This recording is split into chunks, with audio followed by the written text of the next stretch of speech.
Yeah. Okay, you talked about kind of obviously business COVID years did very well, and before that, obviously, you're continuously moving and you're growing the business in every aspect. So when do you make a decision, for example, the building that we're in right now, 3 stories, you've got I've noticed the if you're not watching, but beautiful curved glass office behind me, the fish bowls you referred to as. When do you make these investments to grow it? Because obviously having something like this makes it easier for you to sell cars, because people can come in, see it, and they can see, like, even I'm like, the quality of that glass. Yeah, they must be really good business people. Like, it does pay off. People don't like to invest, but it does work. You have to invest. We always reinvest back in the business. Yeah. Always have done. And that's one thing my dad always taught us growing up, is you have to reinvest back in the business. Otherwise, you're not going to grow and you're going to get left behind.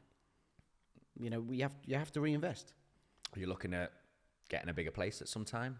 Would you move out of this area or move to another area? Okay, as well? so I've personally moved. I've just bought a new house, and congratulations. Thank you. And unlucky if you're remortgaging. It was stressful, by the way, moving. Yeah. I've never moved before. Yeah.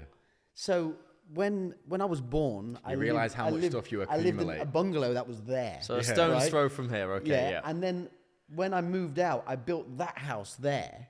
So a stone's throw the for other those way. people who are listening, it's 70 meters. Yeah. Yeah. And I lived there. Pop over for dinner. Yeah, I lived there all my life, and I've got 3 kids now, and I built that house, and it was a bit of a bachelor pad, if you will. What made you choose to build it here on here, keeping it so close? Just purely because you the showroom was here, and my work was here, and that's true. 24-hour work. Yeah, exactly. So I've just moved to about 35 minutes away, and on the piece of land where I've moved, I've got this very big agricultural unit with planning for storage.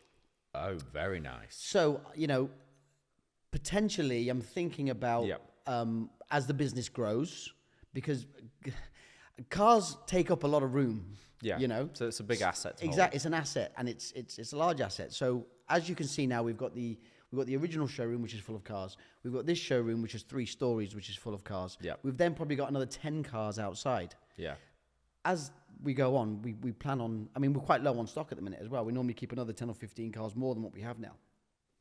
So we have an office in Knightsbridge. We have this headquarters. This will always be the headquarters. Yeah. But there might be something opening in the next 12 months or 2 years. Ooh, keep your eyes and ears peeled, guys. The thing is, like you spoke about, like that time of COVID when you were shifting 2 cars a day, you probably couldn't even get them here. You'd probably take them from location to location. But you have to prepare for that next gold rush, which will be in the next 5 or 10 years. It'll happen at some point. Do you kind of think, okay, I'm going to start building up the stock for that next scenario? And like having a space like that makes it possible. COVID was a very strange time. We've never seen anything like it. I would like to say that we're not going to be in that same scenario where so much free money is given out again to everyone. So touch wood, you imagine holding probably around £20 million worth of stock in cars. And the country has gone into lockdown. Mm-hmm. No one can leave their home. Yep. And no one can go to work. So, panic set in, obviously. So we were, the first week, obviously phone didn't ring. Yeah. No one would answer my calls. Everyone was panicking, washing the shopping down at the front door before you bring it in the house, and washing the soles of your shoes and wearing masks and all that. Well, we were on tour. For you being a business, and actually, was it nice to take a week off, or was it, oh crap? No, it was like this could be this is dangerous. So I'm 36 now, so say I was 33. In my whole 33 years of life, I've never had a day off. Yeah, there's no such thing as a day off. But we invested into a tour, and we were on tour live. The next 8 shows of our tour were sold out, all profit. At that point was our break-even night, and we were told that the theatres tweeted on that night saying that the shows are now cancelled. They didn't even tell us. Contract didn't even call us up. No decency. And Kurt tells me before I'm going on for a dance, like in Act 2, oh yeah, the tour's cancelled. And I'm literally dancing on the show, doing my routine, I can't remember it, but I was adding up the numbers, what our profit is, what our losses. Once I paid my VAT bill, our dancers will get paid, we'll see nothing, and we'll still be hit with a PAYE fee of X amount, and there'll be losses within the company that we'll have to roll over to a year when we can bring the money back in. But time like that and then having a day off, like you as a business person being here, I can't even imagine. Like couldn't believe it. Well, I'm on WhatsApp groups with friends and people I know, and a lot of their mentality was a lot different to mine. It was, we're going to do a barbecue today at the house, and I'm going to open a few beers and blah, blah, blah, blah, blah. And then you had the other spectrum where you had people who were just, I'm going to train all day, every day in my gym, and that's what I'm going to do because I've nothing else to do and I'm going bored. I'm thinking about how I'm going to move some of these fucking cars and how I need to earn some money. You're like, I can only polish a car for so long. So I got 20 million pounds sat there thinking, oh, God. I bought a car transporter. Yeah. And I realised that people are not going to come to me. Yeah. But I'm going to go to them. Door-to-door service. I bought a V-Class chauffeur jet. Yeah. People carrier that had 2 seats in the back. It was an office. Yeah. And I bought a car transporter. Them things are amazing. And why I done that is because I'd make some calls to some people and they'd say, Carl, look, I'm going bored. I want to buy a car. Yeah. But the wife's going mental. She won't let me leave. She's paranoid about, getting this thing that's going to kill you instantly. And, I can't. I said, okay, well, what about if I get the car sanitized and I transport it down to you? Yep. Well, yeah, go on then. Now, mentality-wise, that car is now in my drive. Yeah. Yeah? I don't have to make any effort. I want to buy it anyway. It's in my drive. It's got a little cardboard thing that says this car's been sanitized. What a load of rubbish that was. And my office, because I can't come into the house because the wife is in the van 30 meters away. Mm-hmm. Yeah. So that I lived on the road. I would do 2 cars every single day, going from Edinburgh to London to everywhere. And that was your sanity as well, as much as business. Yeah, I had to try. Yeah. And then I respect that a lot, though. And then I bought another transporter because it was working. I needed to be in 2 places at once, so I bought 2 transporters. And as far as I was concerned, our business, it was essential. What about if someone needed a car to go to hospital? Yeah. Okay, who stipulates whether the car needed to be a Lamborghini or not? I don't know. If it gets you from A to B, though, it's I'm just trying to get people there as fast as possible. I love that. So you've got to. Everybody, and we had the whole country's business because nobody else would think to themselves, "Oh, I need to Everybody do shut something the here." door. Everyone's like, "Oh, just close. It's all right." Plus, but it's a different mentality. Plus, most people work for somebody. Yeah. They were getting their little fee, whatever it was. Yeah. You are you. If you don't work, the business doesn't work. Exactly. Full stop. And I think that's a different mentality. You must see it. To be honest, I think it's quite interesting. A lot of your clients, I presume, are business owners themselves. They've worked through that hard time of like setting up companies and working very hard. Does that make it kind of easier to have the right clientele of like repeat clients, plus people understand the troubles that you go through as a business owner? Well, our clients are a mixture of all sorts, really. But the clients that are of a similar mentality to myself are easier to do business with because you understand that profit isn't a dirty word. If I go and buy something from somebody, I'm assuming they're earning money out of what they're selling me. Yes. Otherwise, why would they be selling me it? Yeah. If it doesn't make money, that's bad for everybody. Exactly.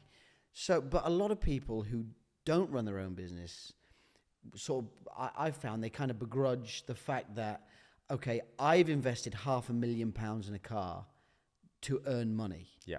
I'm not going to do it for 0.5% for exactly. Yeah. There has to be a percentage on your return. And I don't really get it too much anymore, but I used to get a scenario where I'd buy a car from somebody. I've had this a few times. And the next day or 2 days later, they'd see it on my website up at 10% more than I paid for it. And they'd call me up and have a go at me and tell me that, you've had me over. I'm like, I've got 25 staff. I've got bills. I've got everything else to pay. You've got somebody wanting to pay cheaper than that anyway. I've invested that money as an investment into a car and to earn to money. that person. How much do you think is okay for me to earn out? At the end of the day, was that guy paid? Yes. He said yes to the deal. all good. Like, what does he expect? I think the hardest thing for us also is kind of like being a professional dancer. People be like, especially a bit of time ago, can you turn up to a wedding and dance? Or can you do this? Be like, well, there'd be like 50 quid petrol. I was like, well, you're not taking into consideration 10 years of our life training all the time, having private lessons all over the world at 200 plus pounds for 40 minutes. The hair, the makeup for the partner, the dresses, the sheer volume of what that takes for that, yes, maybe a couple of minutes, a 10-minute performance. But they don't see that. But if you've got the plumber coming over, you're going to expect to pay the plumber. Like, the value of, in certain businesses, people don't see it. Well, I've been doing some work on the outside of my new house recently. And it's not something that I am drenched in knowledge in. Cost of groundworks and stuff like that, because it's not my business. I don't do it, but I've found some people who I trust and seem to do a good job. And the first thing I'll say to them is, look, how much is it going to cost me for you to do this job? I don't care if it takes you an hour or a week.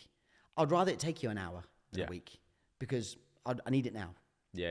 But don't feel like you're going to charge me a lot of money for something, and you need to make it and drag it out. You need to make it look like it costs a lot of money. Just give me a price for the job. And I think in myself, the way that I approach business, and I see here with yourself, time is money. Like, at the end of the day, if you can make something happen straight away, the same amount of money, or like a week, like, just get it done quickly. It makes sense. You can be on to the next thing. And I think people always ask, like, these big CEOs or Elon Musk or these sorts of people, like, how do you time manage? Well, don't think about it or put it off like, I'll do it at the end of the week. It's like, do it right now because you've thought about it, and it's done. You can get on to the next thing, like, and you can be valuable with your time. Like, that's the one thing that I love. And listen to you about some of your stories about, we'll fly you into a helicopter. The wife can go get a massage or have the spa, or like these things. Every time I hear, I'm like, it just makes sense. It's bloody genius, because time is more valuable than anything. Do you know how I come across that option? Years ago, I'm walking through Harvey Nichols, my wife. Yep. And I hate shopping. I mean, I don't go shopping at all. I don't You buy and sell cars. I don't shop for myself, and I'm not one of these people who walks around the shop with his wife. I don't get it. Why? Yeah. I don't know what looks good. Thank you. I am so. I'll sit down while she does it if I have to. I was walking through, and I'm on my phone, and the manager of Harvey Nichols in Birmingham, a lovely girl, and she's still there now. And I'm on my phone, I'm bored, and I'm walking around, and my wife's trying on a few different things. I'm like, we got to go. I'm bored now, I got to go. And she come over and collared me, and she said, can I get you a drink or anything? So I said, no, I'm all right. She said, come with me. So I'm following this girl. She's walked me through the back room, and she's walked me into like this private suite where I've got a fridge full of beers, I've got the football on, I've the big screen TV, a couch. Yeah. I've got the private suites. I've got phone chargers. I'm like, okay, I can deal with this. Yeah. Like, this is better than where I was. But her process was, the longer I keep him here, the more money she spends. Yeah. Yeah. This is the same, but just a slightly bigger scale. It's the same thing. People like to include their partners when they're making a big investment buying a car. Yeah. Half the time, the partners don't care. They don't want to go car shopping because they're being polite. They're not even interested in cars. So, whilst he decides whether he wants a Ferrari or a Lamborghini, he wants to test drive them both and look at the specs and go through finance quotes, go through this, go through that. She can get her hair done and she can have a massage and, she can have some lunch and, all of a sudden she's had a nice day. On the way back, did you buy that car? Yeah, I bought it. Oh, you have a nice day? Yeah, I had a nice day. Did you? Yeah, I did too. Lovely. Everyone's happy. You've stopped all arguments in that one thing right there. You've taken the corporate model. Like, it makes sense. Like, you fly business class for certain reasons because you've got time to be able to keep doing your business. And you have space. And especially to be able to model that you said with Harvey Nicks, like, in London, it's that model makes sense. Like, Harrods, Selfridge, they all have their own private suites. Even like Louis Vuitton has a whole apartment upstairs, like, in Mayfair, where you can go, sit down, they bring the clothes to you. Like, every single shop in London, where you always look up at the floor above, because they always have a private apartment in it. And it's like, if you don't know, if you're not in that clientele, you'd never know. But it's there for the people that use it. And as you said, they just spend more money then. We've been talking about like business and how you think of these things and create everything to make it a much better experience and stuff. and now you've got kids and stuff, and you said this was instilled into you. Are you trying to instill this into your kids now? I think. How are you bringing them up to do all of this? I think the world will always change. Yeah. And I think, like a scenario like I've just said, is a really good example of you've got to use your own experiences to what you want to do, and then put that for your customers. Yeah. You know, I love to haggle and have a deal and barter with somebody. That's business, but it's fun. And as long as I keep someone's buying experience, because they've gone through enough not having fun earning the money to buy the car. Yes. So the last thing they want to do is come to me and argue with me over the price of the car. It'd be a stress, you know. Yeah. So what I would rather give them is more value for their money, a more personal touch, and you want to make life easier. Yeah. Someone's not going to, you know, come here and, you know, I'll give you $3,000 less, or give me 1,500 less, and do this, and just come here. We'll do the best deal we can for you. We'll make sure it's an enjoyable experience. I want someone to leave here with a smile on their face. Yeah. When we built this showroom, Let's just spread the word. but when we built this showroom, another idea that we had was I don't have Facebook, and I was on my wife's Facebook one day, and one of her friends or somebody had. It wasn't one of her friends, all of her friends. Every other post would be a picture of them outside of a designer store holding the bag that they've just, like the carrier bag. Yeah. Showing that that's real. Exactly. So outside, a bit less now, but outside the shop, holding the bag. Scroll down. Proud. Somebody else outside another shop holding the bag. Somebody else. And I'm thinking, you know what? I want to build something that people can take a picture of when they buy the new car and go, look where I've just bought my new car from. You know? And I think, although I'm maybe blowing smoke up my own arse here, I think this building and these cars and this business has achieved that. It's beautiful. When someone comes to spend £1 million on a car, you want to do it in this room. I want to see the curved glass. Yeah, exactly. It was worth it. No, but you want to see the lovely cut hedges, the lovely outside, the lovely everywhere. From the moment you come in, you do create something of luxury, prestige. And we're only by appointment only. Yeah. So we're completely private. So if you're coming to see a car, no one else can come at that time. So you can walk around. You can not feel like, who's that? Is he looking at me? We haven't got a showroom full of salesmen. Do you get a lot of sales just literally that don't even come in, just see it on the website? Oh, yeah, loads. Literally phone up, love this, can I get this? But they're my repeat customers. Yeah. My repeat customers call me up, normally late of a night. Yeah. And they're like, I like that. How much can you do this for? And then we'll have some banter on the phone about the price or whatever. And it can go on for hours sometimes. And then, I'm like, right, okay, well, all right, I'll pay you tomorrow. Just put it in the truck. Will you deliver it? Yeah, okay, no problem. I mean, a great story. One of my clients, he owned he floated his business for a lot of money, and it was just before he was 40, and he's always been into cars, got a magnificent array of cars. I mean, insane. Yeah. And we had a LaFerrari Aperta, so a £4.5 million car. Yeah. So he sent me a WhatsApp. I do loads of business on WhatsApp. Do most of my business on WhatsApp. So he sent me a WhatsApp. Hi, Carl. How much is the LaFerrari Aperta? It's $4.5 million. I'll pay you 4.25. Sorry, can't be done. Back and forward with the price. But I've done loads of business with him before. Yeah. He said, Carl, check your account. So I checked my account. He's done it. He sent me 4.25. Yeah. So that is putting it where your mouth is. I said, I sent it back. I said, I'm not taking that. So this is all on WhatsApp. We're not even on the phone. This is on WhatsApp. So you can imagine the abuse that he's given me and the names that he's called me. Anyway, we got to a deal, and the deal was, by the way, this is like 4:00 in the afternoon. He said, tomorrow is my 40th birthday. And he's got a holiday home up in the lakes. Yeah. Tomorrow's my 40th birthday. He said, I want to wake up with that car on my drive. I wake up at 7:00. I want to wake up with that car on my drive. God, your brain must have just been going, okay, right, here we go. Okay. Yep. So went over to my transport driver, and I said, look, I've sold that car. You need to be in the Lake District for 7 a.m. Oh, that's okay. I'll leave at 4:30. I was like, no. You're leaving now. Yeah. You're getting in the car. You're going to sit there all and you're night. Leaving now. I don't care if it takes you 10 hours to get there. When you get there, You wait outside of his gate until 6:59. At 7 o'clock, you ring his gate. Well, Carl, can I not just go home early and I'll come in at 4? No. You're leaving right now. 7 o'clock in the morning, car was there, bottle of champagne, bow on the front, job done. These,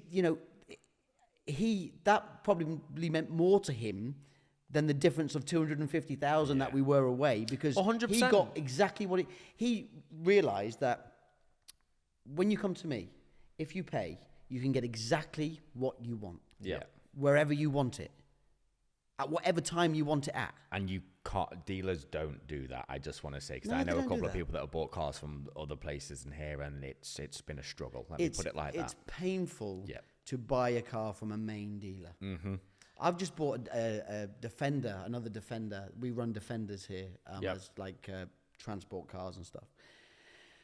I can't make you believe what I've had to go through to buy a Defender.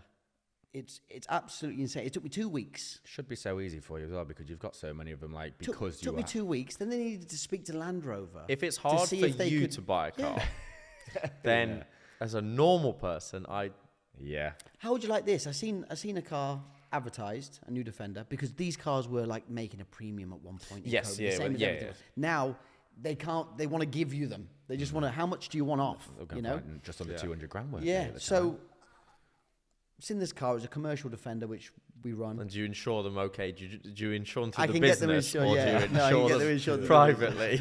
Um, Like a fleet insurance? And I was like, okay, this car is black. Because we run it through the company, I'm going to have it for 5 years. Yeah. And it's going to do 200,000 miles. Yeah, it's going to And get used. So if I pay a little bit more for it initially, I don't really care. I just want the car because it's costing me money by not having the car. Yeah. Okay, that car, I'll have it. Okay. Well, I'm going to have to get my my business manager to give you a call. Okay, why? Well, because he needs to call Land Rover and see if it's okay if we sell you the car. Well, why can't you sell me the car? I just said yes to it, I hasn't bought he? two from you last year. Why can't you sell me the car? Well, because you're in the car business, we have to run it through Land Rover to see if you're okay. Anyway, 4 days I waited. 4 days later, come back. Yeah, Carl, sorry about that. We sold the car yesterday. I was like, no, you sold the car 4 days ago to me. That is awful. I know. So, but Like, that's just awful. that's just what you get when you deal with these main deals. Unfortunately, there's 9 sales staff on the floor. Yeah. The more interested Nobody in selling talks you to gap each other. insurance than selling you the car, because they get more commission out of tyre insurance than what they do the car. The first thing they asked you, they don't ask you if you want to buy a remember that, £100 car. They ask you if you want gap insurance. My first little course of joint gap insurance. I remember that was the first thing they said after we bought it. Gap insurance, you need it. Yeah. I was like, we did take. I didn't need it, but we took it anyway, just because. But they get paid more commission for Yeah. upselling you gap insurance and tyre insurance than what they do selling the car. But you've come to spend a lot of money on a car. You're not interested in gap or tyre insurance. I tell my staff, don't ask some questions. Yeah. But don't ask too many questions. It's off-putting. The minute you call someone's business, the minute you call, I don't know, Ferrari, what's your name, sir? Carl Hartley. What's your email address? What do you want my email address Yeah. for? Why is that? I haven't even spoke to anybody yet. You want my email address? Okay, you want my telephone number? That's fine. Can we have your address? What, you want my house address and my email address? They just I think wanted, this they day and wanted age, to it's see the gone crazy, postcode. Can he not Even afford? if to move money in a bank, it's like, why are you moving money?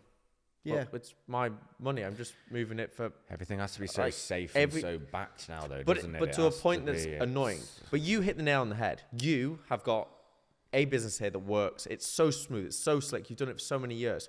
How do you find the right people to work for you? You had to trust Oh, great question. that member of staff to listen to you on the first side and sit there all night and wait till hit on the dot. Like, you obviously are, I'm not going to say a control freak, but I can see that you quite you know what works and what is great. Any Like, successful business owner is. you have to be quite pernickety, but trusting them people. Do you find that hard, or do you know you found the right staff now to do that? Look, the staff that I've spent a lot of time building up a. Or do you just pay them well enough that there's no choice they're doing it? Yeah. No, you're getting paid extra some people hours. you can pay them as much as you want, they still don't get it. Yeah. They just don't get it. Yeah. I've spent a lot of time building up a really good team. Yeah, Now, my team doesn't because consist, they represent your name at the end of the day. but my team are behind closed doors. Yeah, you don't see them. You've seen them today because they're helping us move cars and stuff. Yeah. But they're my detailers.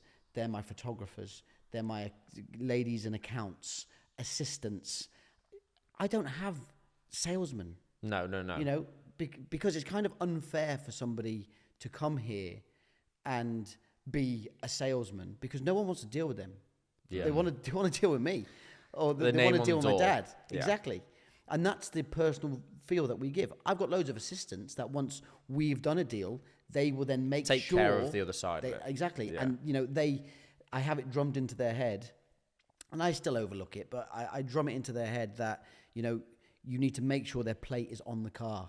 You need to make sure that the car is The clean tick within list an is inch done. of his Yeah. life. You know, that car, when was it last serviced? Get it, it's due in 2 months. I don't care, get it serviced. The last thing you want to do is spend $250,000 on a car and in 3 months have to service it. I was going to ask you, if somebody comes in and say they see a car here, they say, okay, I want that car right now. What is that process that you go through to make sure that things like you just brought then, like, I don't want to be taking a car into service 2 months in when I've just bought one. We're prepared. We're prepared for everything. If someone walked in the showroom now and said, right, I want that car, I want to take it. Well, if you can pay me for it now, you can take it. Yeah. It's ready. You So know, you have everything everything's already. been cleaned within an inch of his life. You know, the no cars have private plates on them. They're all ready to go. Talking about plates, didn't realise you sell plates here as well, actually. We sell Just having a plates. little look We on sell cars. We sell anything to do with Yeah. the person. Anything to do with the person who buys a car. We sell. You sell things for. So you've fundamentally thought Gap about insurance. matching gloves. Hey, you even Curtis me the told me this morning. shivers. You even sell the photos of the cars. 'Cause people always want to see the car on the lake. Like it's Yeah, like yeah, yeah. If It's they've iconic. if they've got a nice office, it's quite nice Can to sit I on a desk. ask, is that photoshopped onto the lake, or do you actually drive the car? Have you not been down there yet? We walked around, but I haven't actually been close to No, it. And no, I was I'll trying to take you look down at there. it to see to myself, Yeah. wait, is it? Is it not? No. Can you It's that was my dad's idea. He's crazy. Do you know what? He's the best marketer in the world. Yeah. He's so good at marketing.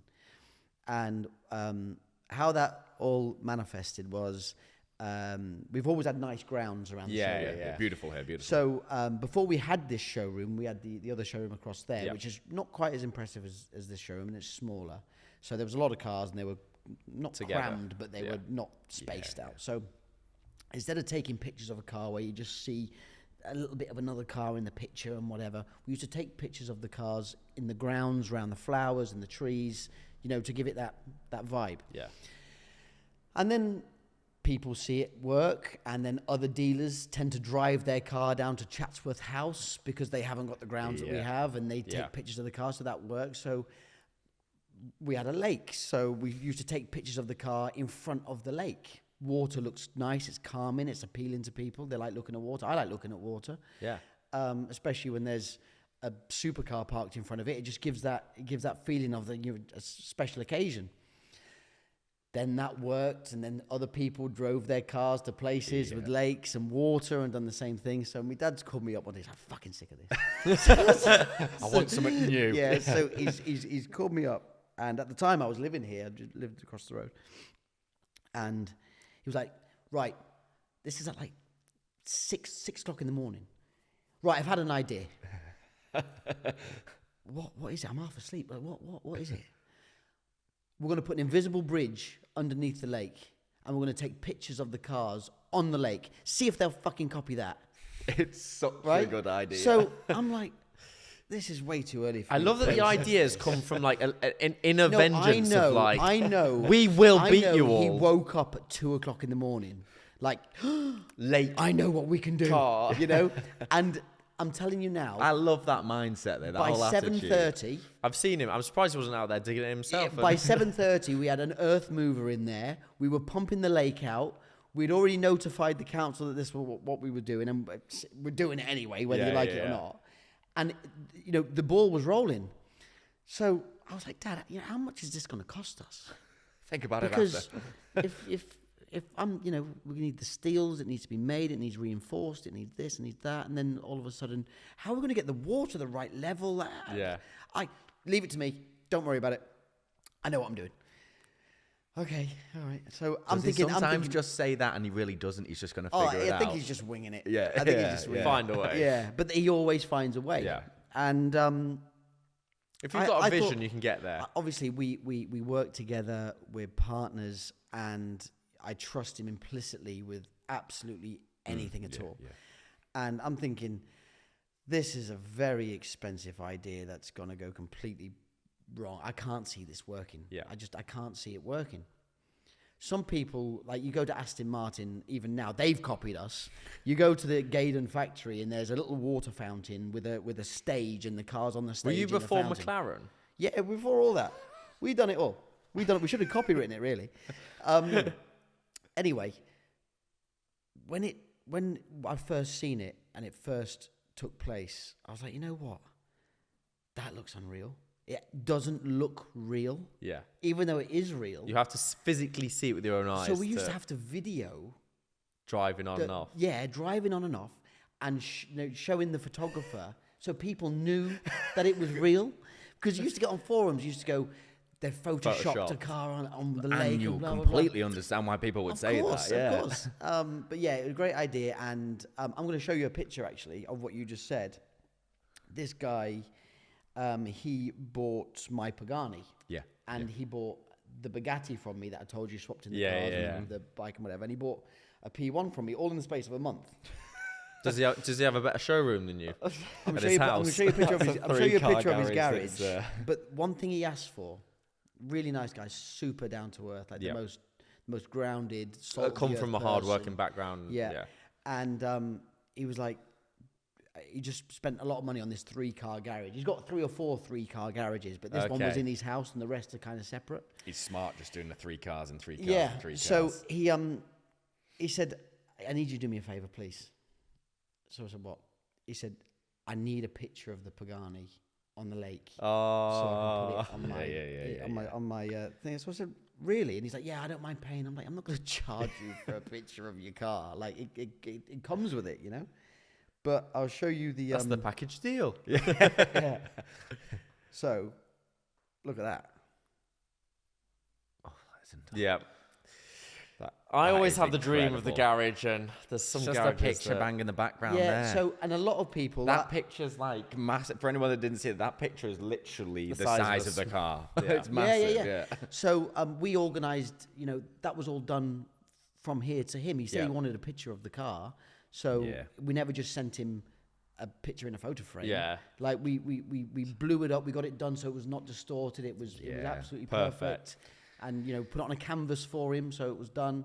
And literally, apart from hanging it on the wall ourselves, like we done everything for him. You've done everything. Them bespoke things that you do really show what you guys are as a dealership. You're not just a dealership. You're a passion. You're a love. You want that person to come and have the best experience. Part of their journey, their life. Forever. Like that person. They'll talk about it's that. It's not a car. It's a piece of art. It's something they've dreamt about their memory. whole of their life to maybe work towards. Because that's like when we work. I always think towards that time of when I'll be able to do it or have a custom car done or whatever it may be. It's a dream that I've worked your entire life for. And it becomes and great you marketing make it for so you. special. Like Red Bull, they don't market their drink; they market the extreme sports they do. Like You'll never see a can of Red Bull in someone's hand. People will be talking about that. They say, "Yeah, I bought this from Tom and Blimmin got this as well. It's awesome." Well, like this Christmas Day that's just passed, we delivered 2 cars on Christmas Day as Christmas presents. Yeah. And when AJ, I would love one for a Christmas present. When I explained, when they told me, one was a lady bought her husband a Bentley, and the other one was a guy bought his wife a Range Rover. Continental GT or GTC, yeah, lovely car. And when I explained, it's for a present, for a Christmas present, so it's okay. Well, when are you telling him? Well, I'm gonna have to tell him, before it's delivered. So well, why don't we deliver it Christmas Day? Well, you can do that. So, yeah, of course we can do that. Do you want it delivered on Christmas Day? Oh, that would be great. Okay, well, what time do you want it delivered on Christmas Day? Yeah. Especially from humble people, they're like, oh, it feels like sometimes a bit of a But that's something you pain. can't. That's something you can't buy. Yeah, you can't. You can't buy that. In 10 years' time, they're going to sit around with their friends and they're going to say, oh, can you remember when you bought me the Bentley for Christmas? I woke up in the morning, opened my curtains, and there was this truck outside unloading a Bentley with a bow on the front of it. That reminds me of a completely different level. We got a quad bike for Christmas one time. And Mum and Dad obviously got it the day before or whatever and hid it and everything. And then you wake up on Christmas Day. It's the best bit And I had that quad bike. I will never forget that moment, ever. Okay, and Carl, if a car happened to me on that night on Christmas, I'd never forget it. Just before you go anywhere, we just want to say thank you very much to listening to Freedom Impact Trust. We love your reviews, so please do leave them because it helps other people find us, doesn't it, Curtis? Yes, it does. As AJ said, comment, like, subscribe, share it with a friend, share it with the entire world. Let everybody know that this is the podcast that you guys are listening to. And jot down some comments of any financial advice that you want or any questions. We'll be happy to answer all of them at the best of our knowledge. Thanks again for listening, guys. We hope you've enjoyed it, and we love you all. Yeah, we just want to thank our sponsors, FINT, the financial investment app, where you can invest from as little as £50 a month. Yes, Curtis, £50 a month. So easy. I like it. And don't forget that it's all within 3 portfolios. Simplicity. It's easy. Get investing, guys. Have a great day. See you later.